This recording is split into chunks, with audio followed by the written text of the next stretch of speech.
What's going on, everyone? In today's video we're going to be looking at how to invest in the NZX using a website called Sharesies. Now Sharesies lets you invest within currently at this point in time only New Zealand companies.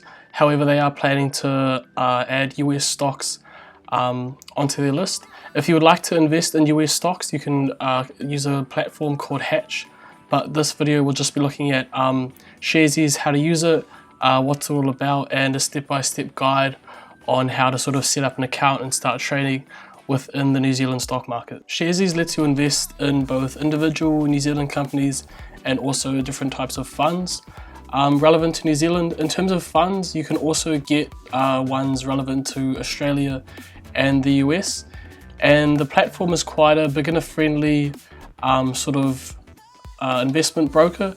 It's quite useful for people who are just wanting to get started in the market and are sort of finding their bearings and getting used to the whole side of investing. I'll just jump behind the screen to give you a better idea of what the Sharesies platform looks like. Just look up the Sharesies homepage on Google and just go sign up here in the top right, and all you'll need is just some basic information, obviously phone number, email address, things like that, and also your IID number along with your driver's license or passport number. And after you send those things through, it takes about a day to process, and then you'll be up and running with your very own Sharesies account. The Sharesies homepage, this is kind of what it looks like. Just in the middle here, these the zeros would be your total amount you've invested in your portfolio. If you come to the right, it has the total returns, the amount of money gained or lost. For me, it's currently in the negatives. I don't have any money in Sharesies. All of mine is in Hatch currently. And then it gives you a nice little trend, sort of a stock graph of the investments you've made, and you can select 1 month, 6 months, 5 years in terms of your time frame. If you want to top up your Sharesies wallet, just come down here to the bottom left, and you can either pay with a bank transfer, which I would highly recommend, or also with credit card. But with a credit card, there's a fee associated with it, so it's much more viable to go with the bank transfer option. And you can also, from the homepage, you can invest in the different companies. So there's funds or individual companies traded on the NZX.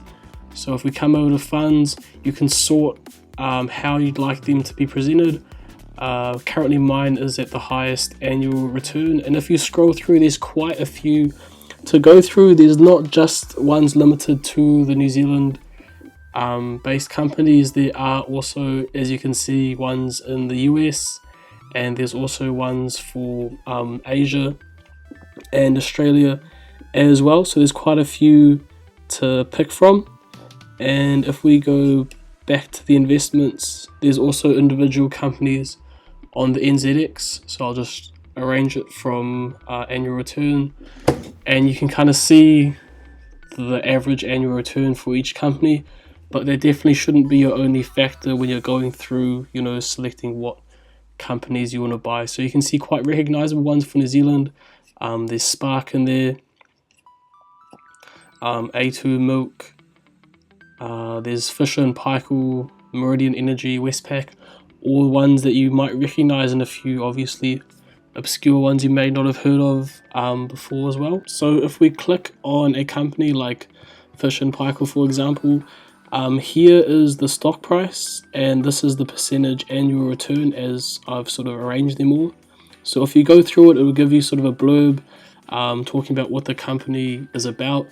It will give you a stock chart of the price history of the company. You can see specific dates and the price that the stock was at that time. You can order it from week to 6 months, 5 years, quite standard stuff. It shows you the change sort of in stock price over the last year, and here is where you can see the dividends. So some companies don't offer dividends at all, some are higher than others.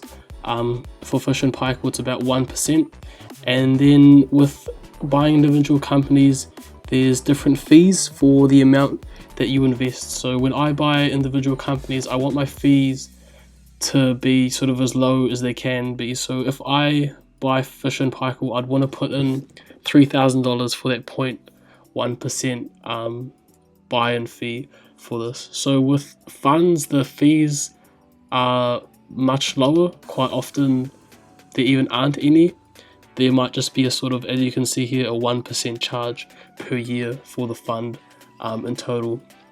So something you definitely don't want to do when you're buying individual companies is always just put in, minimal amounts, $50, $100, stuff like that. Really anything in that range, you're just going to be constantly paying brokerage fees. So it'd be much more worthwhile to do larger lump sums when you're buying individual companies. Something quite useful you can do with Sharesies is if you're wanting to buy a company but only at a very specific price. Say you want to purchase some shares in Tilt Renewables and it's at $3.60 and you don't quite want to pay that much.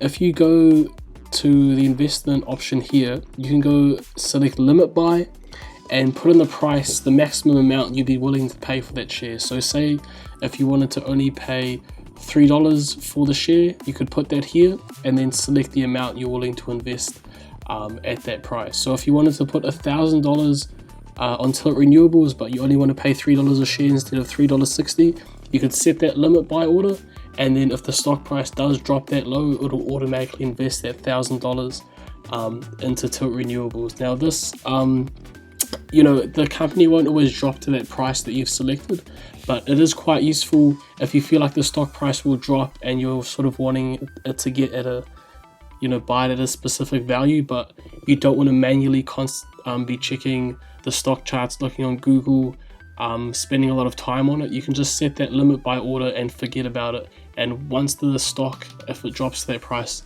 it'll automatically be purchased for you. Coming back to the home page, there's a few more things that you could look through. So there's the wallet, where you can top up your account either with bank deposit or with credit card. There's also sometimes promotional events where if you refer a friend, you will get $10 in your account if they create a Sharesies account for themselves based off your referral link that you send them. You can withdraw the money that you've deposited. It takes about a day for that to happen, and also maybe a few hours to a day to sell your shares as well. So if you're wanting your money, give it about 1 to 2 days for that to all go through. And based off New Zealand time, you can only trade from 10 a.m. to about 5 o'clock in the afternoon, so keep that in mind. And shares are also unavailable for trading on the weekend. That wraps it up for the video. I hope you found the content useful and you can start using Sharesies to get started in the market and begin finding your bearings within the investing world. If you'd like to see more future content, feel free to subscribe to the channel for more beginner-friendly stock market related videos.